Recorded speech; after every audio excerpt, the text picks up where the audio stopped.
If I ask you tonight, do you think of yourself as very important person today?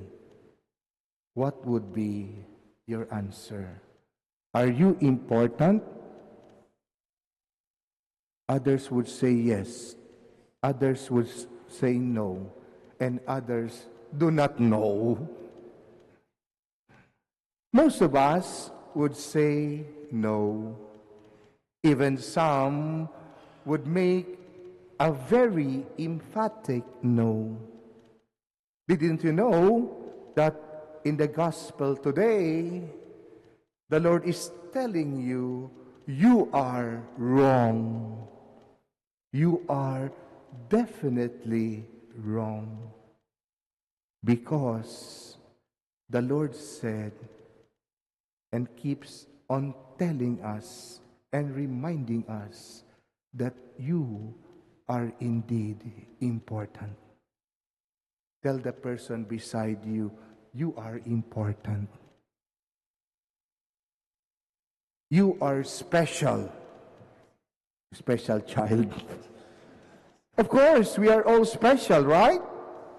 We are all special because we are all created unto the image and likeness of God. And that is the whole point of today's gospel reading, especially the parable that I just proclaimed.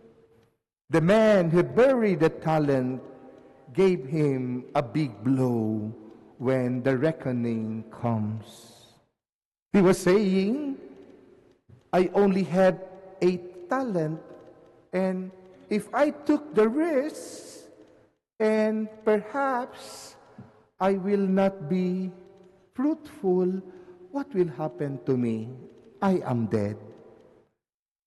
Let those smart guys run over the world and think that they are even better than I do.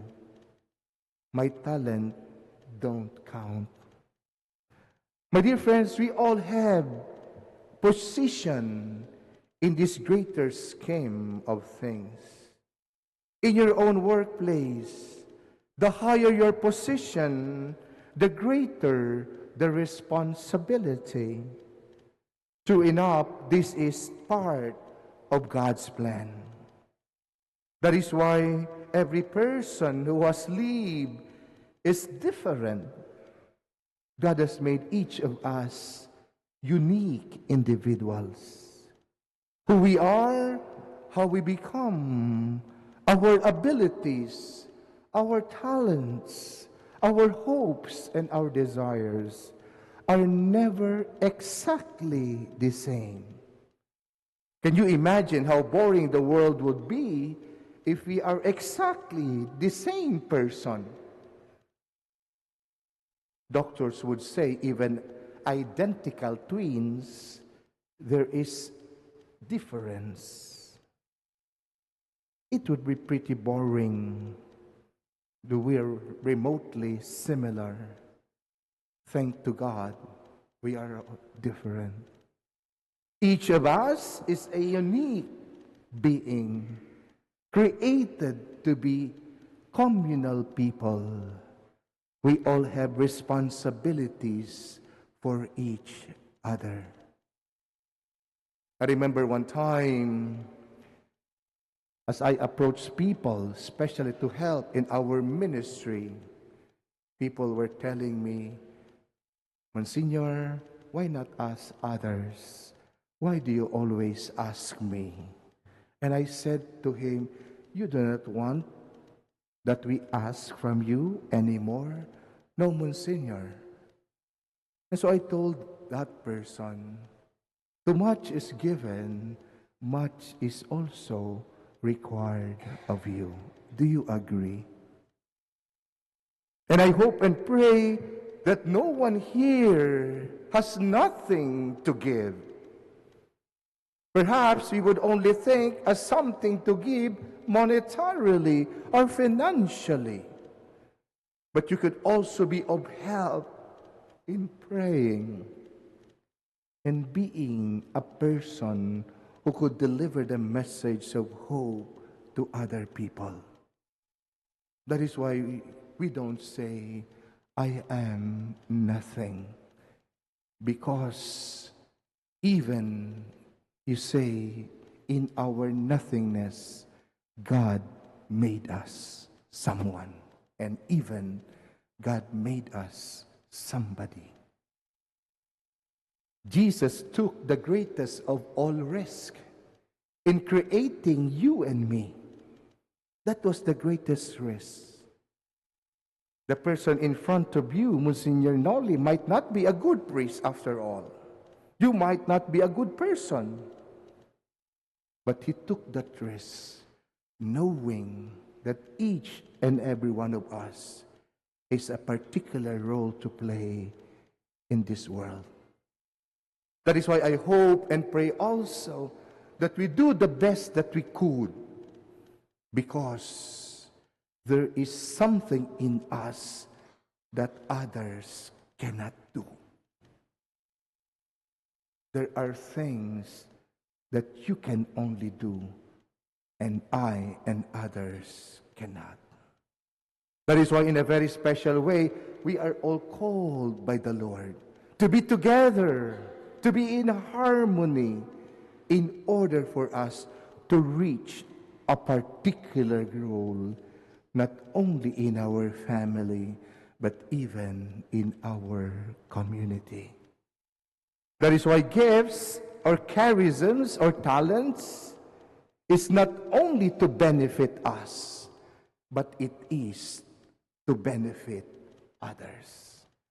As I told you before, and I want to remind you again, gifts, blessings are called blessings when it is shared. If it is hoarded, it will never be a blessing. It will never be graces. Do you agree? We are simply conduit. We are simply vessel, channels of those blessings coming from God, coming from on high. Hindi po sa atin galing ang mga bagay-bagay na hawak-hawak natin ngayon. When we die, we don't bring anything. I remember Alexander the Great, on his deathbed, he said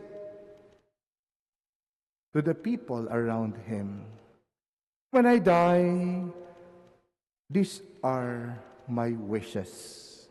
And he said, let doctors carry my coffin. This is to let the people know that even the best of doctors cannot do anything about my life, about my health. That there is no guarantee, even if I have everything, I could have life to the full.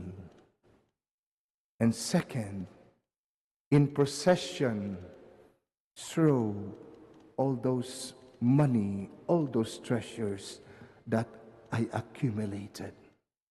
And third, let my hands be dangling to let the people know that nothing I came forth, nothing I will return to the Lord. What is the challenge, my dear brothers and sisters? In Judgment Day, you and I will be accountable for those gifts, for those talents that the Lord has accorded each of us. The measure that we get is the measure that we give. Too much is given, much is required of you. Do your best, and God will surely do the rest. Amen.